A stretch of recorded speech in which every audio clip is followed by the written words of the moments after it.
See, I think it will be a very clean sweep. Ahluwalia ji is going to win. And that's because, our Honorable Prime Minister, the work that he has done for the past 10 years. And in the coming 5 years, whatever he's planning to do is something which, it's an immense faith and love and trust the people of Bharat has on this man. So it doesn't really matter who the candidate is. Even if it wasn't Shatrughan Sinha, it wouldn't have mattered. Whoever will be the candidate in Asansol, and now it's Ahluwalia ji, he's going to win. He is the Pappu, na? We have a national Pappu and we have a local Pappu. This is a local party.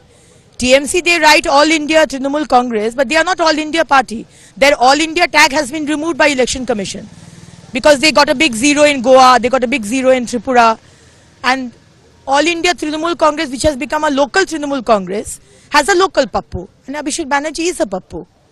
So he is saying that he had come, I think 4-5 days back to Asansol, and he said that don't allow Agnimitra Paul to enter Asansol, and she will, lose heavily from Mednipur. So I throw a challenge to Abhishek Banerjee. Abhishek Banerjee, wait for 4th of June. And let me see who stops me from coming to Asansol. Mamata Banerjee also knows very well that she doesn't have the power to stop what has been passed by the government of India. West Bengal is still part of India, still part of Bharat.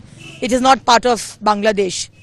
So she might dream of not allowing CA. She might dream of not allowing NRC and confusing the people. We haven't talked about NRC. So where is the question coming of NRC? She's just trying to confuse our Muslim brothers and sisters. So CA will happen, and I throw a challenge to Mamata Banerjee. If you can, try and stop CA.